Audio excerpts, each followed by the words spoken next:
busy working on the main track at beautiful Belmont Park. We'll call it soggy Belmont Park on this Sunday afternoon. Day number 44. The curtain comes down in the month of June, but this is a no sloppy track blues zone.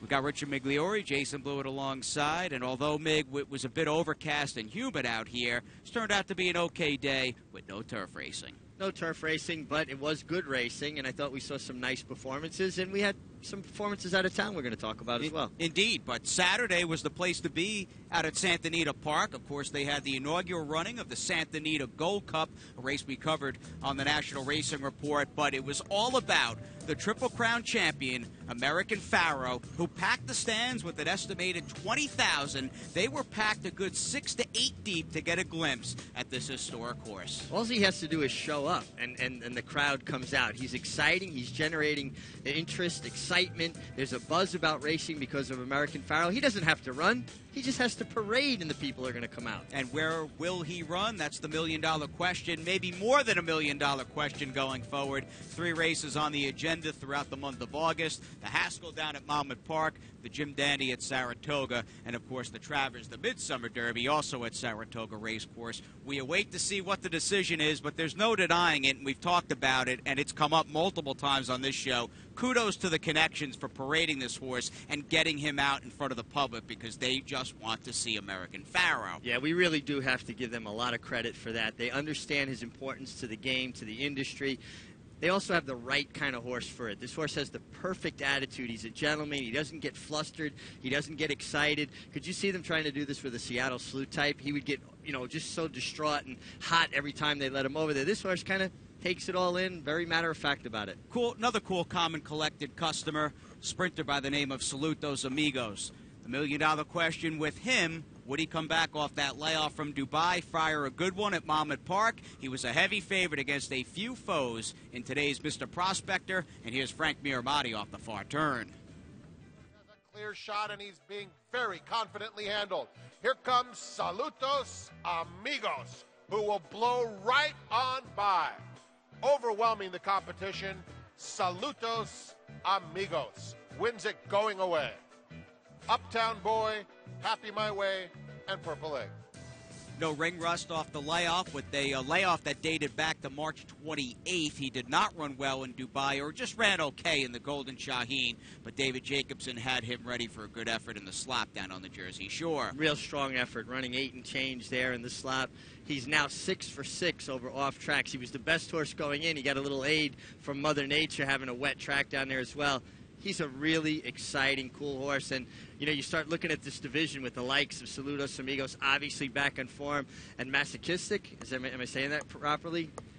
It's a good division, strong. It's going to be nice to see these guys hook up at some point. Masochistic, a good-looking winner, powerful winner of the Triple Bend out at Santa Anita yesterday. And let's wrap up headlines big with the trip out to Santa Anita. Hot off the press, 1 3/4 miles on the turf in the San Juan Capistrano. Here they come off the quarter pole, and we'll send it out to Trevor Denman.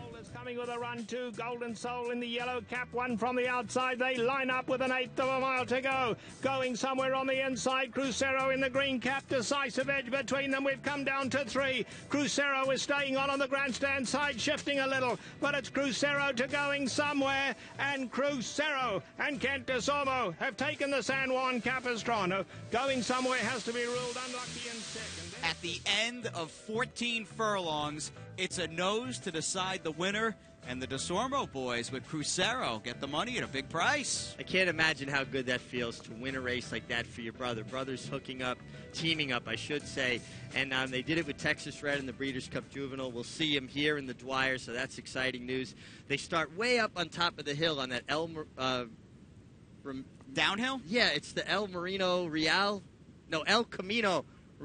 That's it. I got to get it out. I actually rode on this course. I don't know how to say it. El Camino Real turf course. You rode it well, though. Yeah, but I did ride the course well. But they start way up on the top of the hill, and they come down the hill, and 1 3/4 miles, and separated by that shorter margin. Great horse race. We spent plenty of time out at Santa Anita. National Racing Report alongside Andy Serling, 7 p.m. Monday and Tuesday for you right here on MSG Plus. We covered 12 races, closing night at Churchill Downs with 4 stakes, and a rare, infrequent trip on that show to Prairie Meadows for their action Saturday night. Speaking of Prairie Meadows, well, Javier Castellano rode in a couple of stakes, won a couple of stakes out in Iowa Saturday night. He was back in the Belmont Park Jockey Colony today. He rode in a handful of races. La Verdad, however, she was the main story on today's card, and it was a day that got clearer and brighter as it progressed. Chalk players were happy, though. Make no mistake that La Verdad was running in the 3rd running of the Dancin' Renee. And here we go from the gate with Larry Comas. They're off in the Dancin' Renee, and La Verdad had a very good start.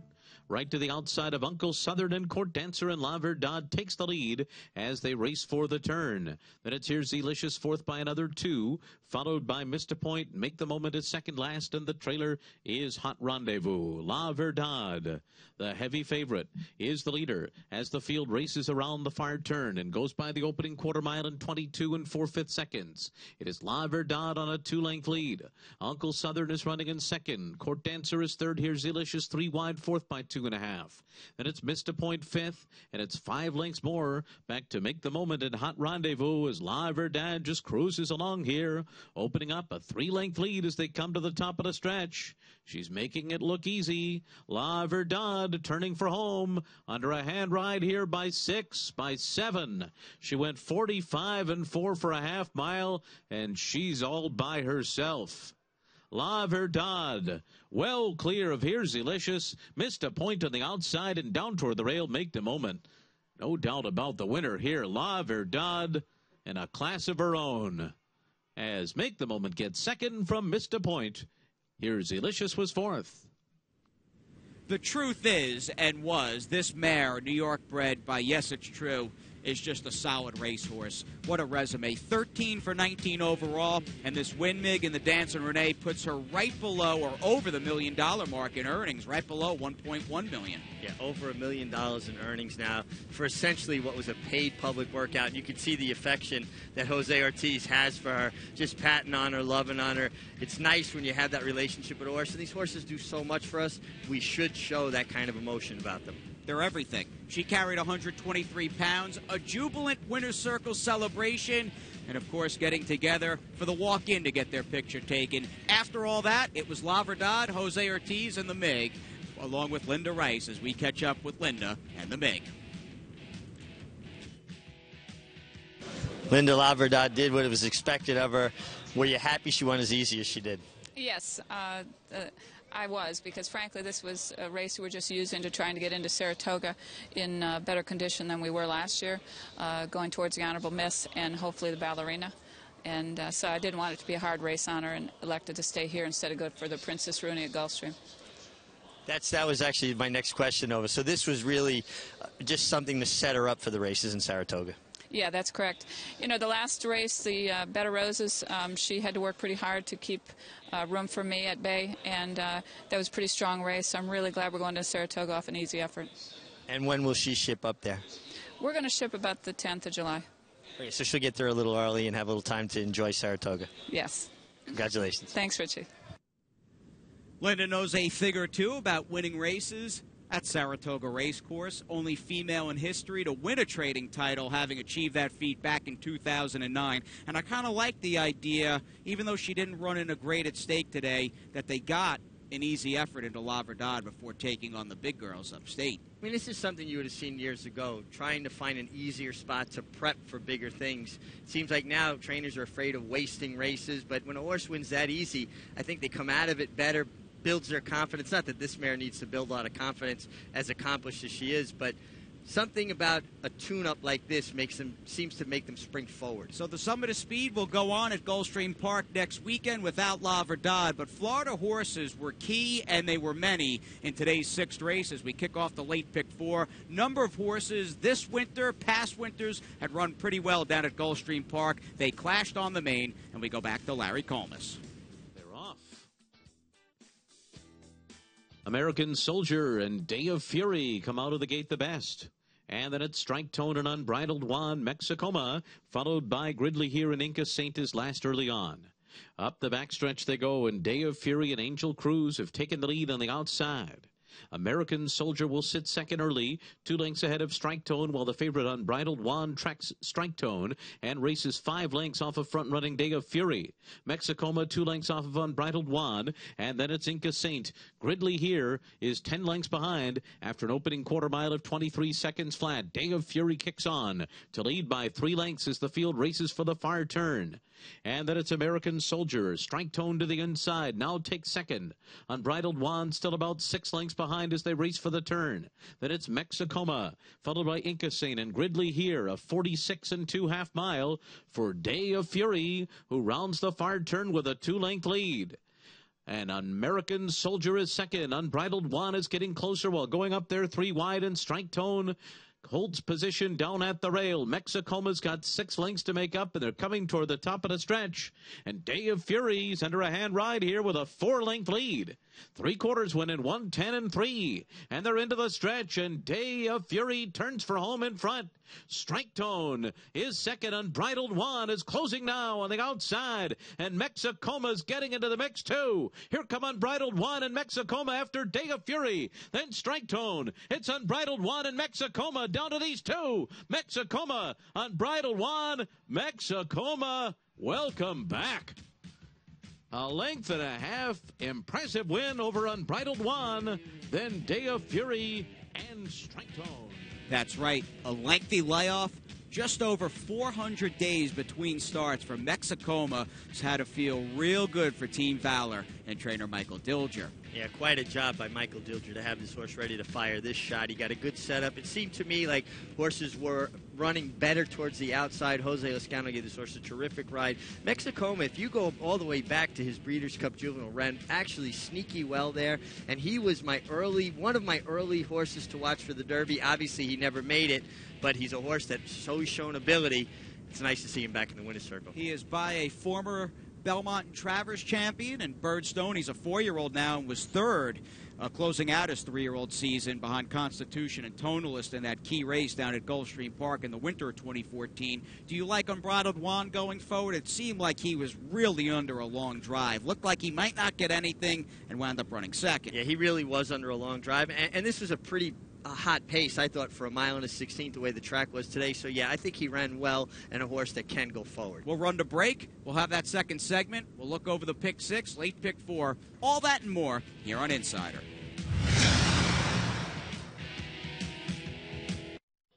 And now back to the Insider with Jason and the Mig. Nicely done, ladies. Good to have the fans out at Belmont Park today as we check out the ivy-covered walls, the famed windows. What a place to watch the thoroughbreds compete. And we have our second biggest day of this Belmont Park Spring-Summer Meet on the horizon this coming Saturday. Already the 4th of July, it is the 2nd annual Stars and Stripes Day. Over $1 million in guaranteed wagers. Number of stakes on the card, and Mig and I were talking during the break. You've got the Belmont Sprint Championship. How about Private Zone cutting back to 7/8? Yeah, nice to see Private Zone coming back. He ran well in the Met Mile. You had to give him a lot of kudos, cut out fast fractions there.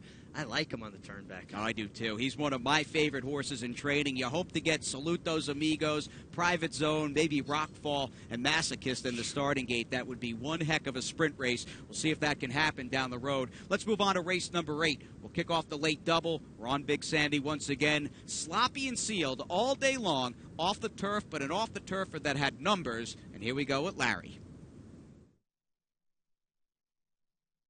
They're off. Bowman's Beast came out well. Sinistra on the outside comes Cease. And Flashlight is away running in 4th position. Then it's Noble Moon on the inside, followed by Matterhorn, Bellerman, and Speak Logistics. 5 lengths off of front-running Bowman's Beast, who heads them up the backstretch. Bowman's Beast is the early leader. Sinistra, and in between horses, Matterhorn goes up after a 23 and 4 opening quarter mile, and Matterhorn is up into second, just a neck off of Bowman's Beast now. Sinistra's third to the outside of them, and then it's Cease and Flashlight along the rail. Bellerman is just 4 lengths off the lead, running in 6th as they go for the turn. And then it is Noble Moon, and the trailer is Speak Logistics. And Bowman's Beast and Matterhorn are locked in battle now. A 47 flat half mile. These two stride for stride on the lead. And Cease and Sinistra are right there too. And Flashlight's not far behind, running in fifth. Then Bellerman, who's come under a ride. Noble Moon is within 3 lengths of the lead, and it's a long way back to the Trailer Speak Logistics. Matterhorn on top as the field comes toward the top of the stretch. Matterhorn's going to turn for home in front. Cease to the outside is running in second. Noble Moon has been swung to the far outside for a clear run. And then it's Flashlight in fourth, and they're coming to the 8th pole. And it's Matterhorn in front. Noble Moon on the outside. These two will decide it as they come past the 16th pole. Matterhorn is the leader, and Matterhorn is going to go on to beat Noble Moon by 2.5 lengths. Best race out of Matterhorn in quite some time. I may argue this might just be his best race ever for a horse that ran in some stakes as a 3-year-old. But, Mig, how about the change in tactics with Javier Castellano riding Matterhorn? He looked like a closer. Javier wanted no part of that plan. No, he put him in the game. He was aggressive on him. And aggression is good. It seems like it pays off. If you're aggressive around here, you're going to get the best trips. You're going to get the best of it. And Matterhorn finished the deal. Another son of Tappet in the winner's circle. And how about Javier Castellano? He rides here yesterday. He's in Iowa last night winning stakes. He flies back. He's here. And now he's going to have a couple days with his family. This guy is just hitting it right on every level. Over $11 million thus far in purse money won in 2015 for Mr. Javier Castellano. We looked at a couple of his stakes wins at Prairie Meadows on the Racing Report. Again, 7 p.m. We'll be on the air Monday and Tuesday on MSG+. Larry Colmus once again, 1 through 9. Everything we have not covered on tonight's show, we do it sloppy main track on this 44th day of racing. I'll Take Charge has to wait. I'll Take Charge is 3 lengths off the lead. Looks to be coming to the outside of the top 3 as they turn for home. Kitai on the outside, Playtime. I'll Take Charge comes up outside of them. Even farther out wide is Smart Alex, but now I'll Take Charge has done that. I'll Take Charge pulling away to lead by 3. And then it's Smart Alex, Playtime, and Kitai on the inside. Down to the line, I'll Take Charge. Won it by almost 3 in the end. And then it was Smart Alex second, followed by Playtime and Kitai. Stevie's Moonshot right behind them. 3/4, 113 and 2. They're into the stretch. And now the leader is Sunny Puzzle. Sunny Puzzle has taken charge again. Some on the outside is second. And Stevie's Moonshot is third. Down to the 16th pole. And it is Sunny Puzzle trying to hold off again some. These two will decide it. Again some's getting to Sunny Puzzle late. And again some goes on to win over Sunny Puzzle. Then it was Stevie's Moonshot and Blue Shark as they come to the top of the stretch. And now it is Magnalite who's put away Manhattan Dan. Here comes a challenge from Jan's Reserve, who's second and trying to close in. And then it's Osceola Pond. Noble Quality has moved up into 4th on the far outside, but Magnalite has run away to a 4-length lead here. Osceola Pond taking second late as Magnalite runs under the wire in front. Little Schmo flew late to get second, and then it was Osceola Pond. And reels off a half in 45 and 3 and turns for home with a 4-length lead. Darling Bridezilla tries to cut into the gap, and then comes Time for Angie on the outside at the 8th pole. Your Move by 3, and here comes Time for Angie. Time for Angie on the outside runs by Your Move late. And Time for Angie and Victor Carrasco go on to win. And then it was Your Move who lasted for second. Liberty Fuse was in a photo with Darling Bridezilla for his delight. And then it's Cosmo Storm and False Positive on the far outside of 47 and 2/2. And they're into the final furlong here, and it's Bobby C. Bobby C, who's lost the lead now to Copernicus. Chasing Bubbles is now moved up into second. And on the extreme outside, it's Media's Delight trying to close in late. Copernicus and Chasing Bubbles. Chasing Bubbles coming back on the inside to win it. Over Copernicus, then Media's Delight and Scattered Dreams. Wide 4th, and Michael James is 5th. And they're into the stretch, and it's El Viejo Verde. El Viejo Verde leads it by 2.5 lengths. My Tommy Boy trying to make a race of it on the inside in second. and they are well clear of the others. Loose Money is third. Down to the 16th pole, El Viejo Verde still in front. And on the inside, My Tommy Boy still coming. El Viejo Verde holding on, though. El Viejo Verde by a length. My Tommy Boy was second, Loose Money was third, and Michael James fourth. We ended shortly after 5 o'clock with a $3.80 winner in the nightcap, El Viejo Verde, who found the right field. We began, Mig, at 1:20 p.m. with an even shorter price in the first race. Second look on this Sunday edition of Insider. I'll Take Charge, who was in charge off the quarter pole. How would you like to have a piece of this filly going forward? She looks like she definitely has a future. She was in behind horses, all dressed up, no place to go, until Joel Rosario was able to angle her out, and she won off. She acts like a filly to me in her stride, that she's going to really stretch out well. She's going to appreciate going further. How about, though, the filly that was right next to her in the starting gate? She's out of Take Charge Lady. The one next to her was out of Storm Flag Flying. Some royalty in the starting gate at Belmont Park. No kidding. And the winner, I'll Take Charge, owned by Mandy Pope, picked that one up as a yearling by the late Indian Charlie for over $2 million. Saratoga, she's got that on her radar going forward. Claims with another Sunday down, a quiet day. No real surprise given the off-track. Couple horses changed hands. And look at that. Gary Gullo and Mike Rapoli teaming up. First horse ever I've seen those two claim. Well, Gary Gullo's had a good year so far. Maybe caught Mike's attention, Mike Rapoli's attention. He's given him an opportunity. Two $16,000 claims. You could get a lot of 16 claimers with $2 million. Well, there you go. That was the Calbred for the Brooklyn boys who picked her up out of race 5. We're back with a look back at the week.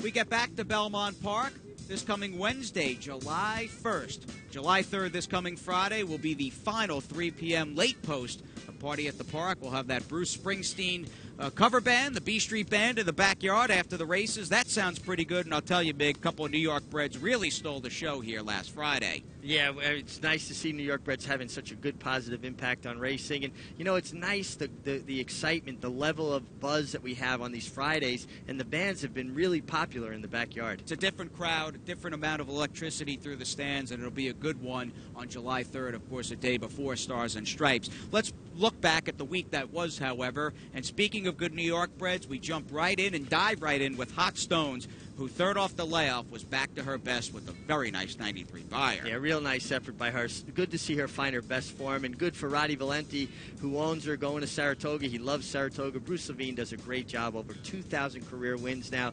And how about her stallion, Jason? Bustin' Stone's a real solid stallion that you can get to for not a lot of money, and all he does is throw runners. Here's one of last Friday's stars, Noble Cornerstone, who ran down a tough beat and gained Blame Jim. But anyway you slice it, a very sharp effort off the layoff. Real nice effort off the layoff. Tom Morley did a great job having this horse ready to fire like this off the bench. I will say Blame Jim was a little unlucky, caught up in that hot pace, but Noble Cornerstone, some New York bred stakes in his future. You better include Betty among the top 3-year-old fillies in the country. 85 buyer, taking the third to last grade one of the meet, Saturday's Mother Goose. Not a lofty buyer, but I don't think that tells the whole story. I thought she was very good, got a nice ride from young Drayden Van Dyke. His first trip to Belmont Park proved to be a fruitful one, and this is a real nice filly. When she gets paced in front of her, she's very dangerous. From Drayden Van Dyke, Tyrod Ortiz Jr., who's the week's hot jockey. Not Irod's first trip around Big Sandy, but it was a productive and profitable week here, having gone 7 for 29. And he's talented, but his agent, I still can't get over the job Steve Rushing does. Yeah, Steve Rushing does a great job. He had Ramon Dominguez, and he's got another really talented guy in Irad Ortiz Jr. He gets him on the horses, and Irad knows what to do with him. It was Irad's younger brother, Jose, however, the riding star on this Sunday card, sweeping his own pick 3 in races 2, 3, and 4. Joel Rosario also walked away with a riding double. Brian Lynch, in the meantime, switching over to the people that train on the backside. He won 3 races this week and has got clearly now setting up for a shot against Private Zone in Saturday's Belmont Sprint Championship. Brian Lynch had great success last year, Jason, shipping in. This year he has a stable here. He's a really welcome addition to the New York training colony. Todd Pletcher got the win in today's 8th. A good ride with Matterhorn. It all worked out. He is 3 away from tying his personal best of 40 during this meet, achieved back in 2003. Owner standings, Michael Dubb. He leads all owner outfits with 11 wins and had a good-looking 2-year-old firster win in the 4th today by Magna Gradually. And you think about Michael Dubb and how well represented he is in so many different divisions, from 2-year-olds to turf horses to dirt horses to claimers to stake horses. Michael Dubb was a man that put together a plan, and he's been highly successful in this game in New York. Talking about a plan, the work's already been done, despite the fact we have 2 consecutive dark days. Andy Serling, Maggie Wolfendale, and who to look for. Thanks a lot, guys. Let's take a look at the second race at Belmont on Wednesday. Weather looks good. We'll be back on the turf going 1.25 miles and hoping not to be the favorite with the 5 lottery ticket. And I think being that this horse finished behind Fire Away, who's also in the race and a very dangerous player, that you'll get a fair enough price, hopefully, on lottery ticket. And this is a horse that the Mig and I discussed actually on Trips and Traps. A Belmont first-time starter, had some trouble, and I thought ran very, very well in that race, and looking forward to betting him back in his second start. He has a worthy foe in Fire Away, among others, in this race, but I'm hoping lottery ticket takes that step forward in the second race on Wednesday as we head to Maggie.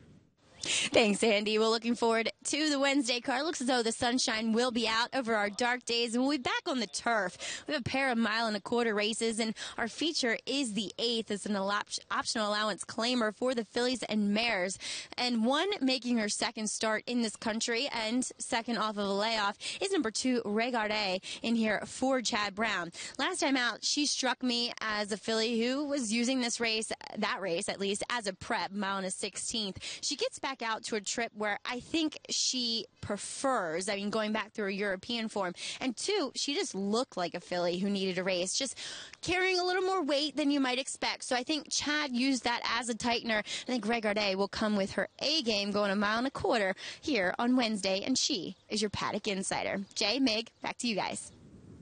A-game is going to be key going to Saturday's Stars and Stripes program. About Bolo coming in from the West Coast, and he'll try his hand in the $1.25 million Belmont Derby. Well, I'm glad he's getting back to his preferred surface. Turf is what he wants. So you understand people taking a shot, trying to get to the Kentucky Derby. Anybody with a good 3-year-old wants to get there, but he wants turf, and he'll be tough in the Belmont Derby. And La Verdad wants Saratoga. Wednesday, July 29th, the Honorable Miss. That'll kick off that first full week of racing at the Spa. She is bound for there. Congratulations, Linda Rice, Jose Ortiz, Lady Sheila Stable. Don't forget the Racing Report Monday and Tuesday, and we'll see you this coming Wednesday on Belmont Insider.